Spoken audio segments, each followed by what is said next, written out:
Hello my friends, आप सुन रहे हैं हमारी कहानी जिनकी मोहब्बत एपिसोड 11। कहानी का टाइटल है आखिर तुमने मुझे एक्सेप्ट कर ही लिया। तो चलिए अब कहानी को आगे बढ़ाती हूँ। सब लोग अब ट्रैकिंग के लिए आगे बढ़ गए थे। इनकी सभी हरकतों पर कोई ना कोई नजर रख रहा था, पर इन सबको यह पता नहीं था वह दो आंखें अभी भी जन्नत को ही देख रही थी। वह सभी उस पहाड़ पर आगे बढ़ गए। उन्हें ऊपर जाकर एक अद्भुत दृश्य देखा।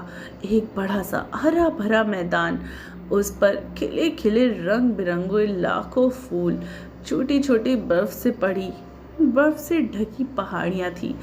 वहां वह जगह स्वर्ग प्रतीत हो रही थी। वहां पर बहुत सारे पक्षी थे। उनका चहचहाना कानों को सुकून दे रहा था। पहाड़ों के ऊपर से वह आता हुआ झरना मानो कोई पहाड़ों से दूध की नदियां बहा रहा हो।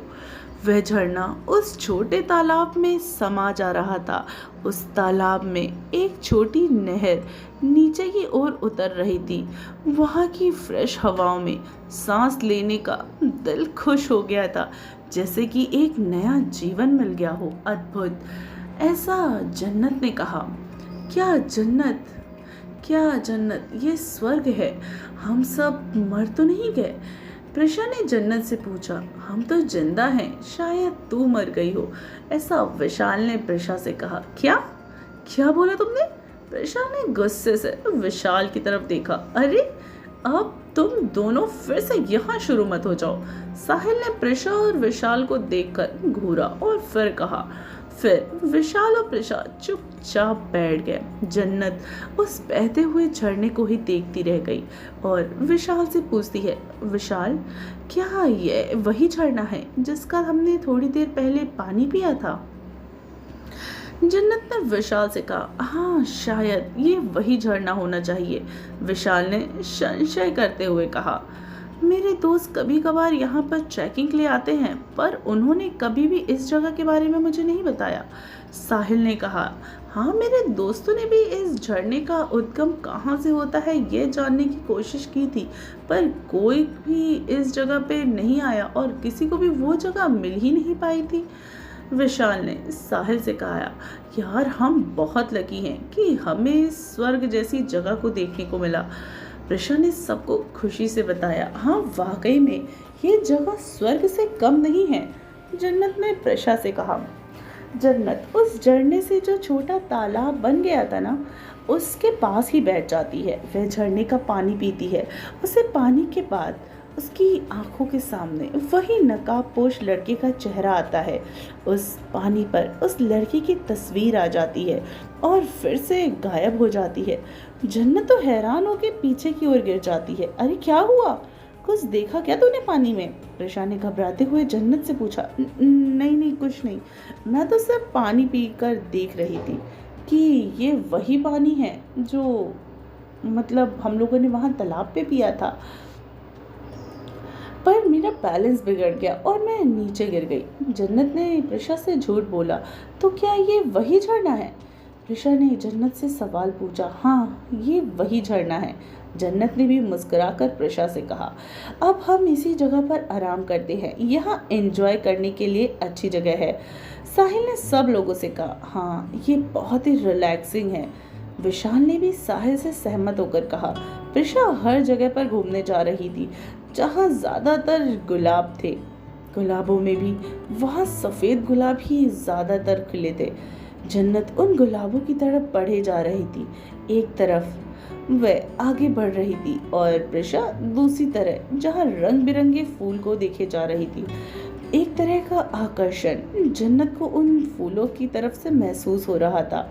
जन्नत उन गुलाबों को वहीं खड़ी होकर बड़े ध्यान से देखे जा रही थी। सभी गुलाबों पर ओस की कुछ बूंदें नजर आ रही थी, पर उनमें से एक गुलाब ऐसा था जिसकी ओस की बूंदें नीले रंग की थी और वो काफी चमक भी रही थी। जन्नत वह गुलाब के पास आई। उसने उस गुलाब को तोड़ा और उसे सूंघने लगी। वही खुशबू का एहसास उसे होने लगा जो हर वक्त उसके रूम में आती थी। उसने उस गुलाब को तोड़कर अपने बालों में लगाया। ऐसा करते ही कुछ करंट जैसा उसके बदन में लग गया। वह एक पल के लिए तो एहसास था, क्या था उस गुलाब में जो जन्नत को कुछ अलग एहसास करवा गया।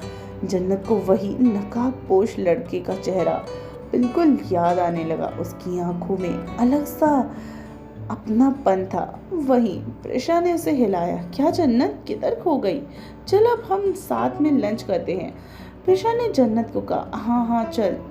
जन्नत ने भी प्रेशा से कहा। सब लोग घास के मैदान पर पलाथी डालकर आराम से बैठ गए। आज उन्हें पिकनिक मनाने का मौका जो मिल गया था। सब लोगों ने अपना अपना टिफिन बॉक्स निकाला। सब ने जो भी खाने की चीजें थी वह बाहर निकाली। देखो तो मैं सब लोगों के लिए क्या क्या लाया है। देखूं तो मैं सब लोग खाने के लिए आखिर क्या क्या लाए हैं। साहिल ने सब लोगों के डब्बों को झांकते हुए कहा। यार मैं तो वेज बिरयानी लाई हूँ। प्रेशा ने साहिल से कहा। यार मैं तो मटर पनीर की सब्जी और रोटी लाई हूँ। विशाल ने साहिल से कहा। माँ ने तो पराठे बनाए थे, वही लेकर आई हूँ। जन्नत ने सबको बताया। फिर सब लोगों ने एक साथ साहिल की तरफ देखा। साहिल ने अपना बड़ा सा टिफिन बॉक्स खोला और उसमें चॉकलेट केक की पेस्ट्री थी। तो मैं पेश करता हूँ मेरी स्पेशल चीज, वो है चॉकलेट केक। साहिल ने मुस्कुराते हुए बोला। वाह Sahil, chocolate cake, I love it. Jannat ने तो खुशी से बोला। हाँ मुझे भी पसंद है बहुत। प्रेशा ने भी खुशी से कहा। आज के लिए स्पेशल मेरी मॉम ने केक बनाने के लिए कहा था, मैंने उसे कट करके टिफिन में पैक करा लिया। साहिल ने सबको बताया। हाँ नहीं तो क्या, पहाड़ पर चलते चलते तेरा केक वैसे भी पिचक ही जाता। विशाल ने साहिल का मजाक उड़ाकर सब लोग हंसने लगे। मुझे यार बहुत भूख लगी है, मैं तो आज मटर पनीर की सब्जी खाऊंगी। प्रेशा ने मटर पनीर के ऊपर नजर डालते हुए कहा।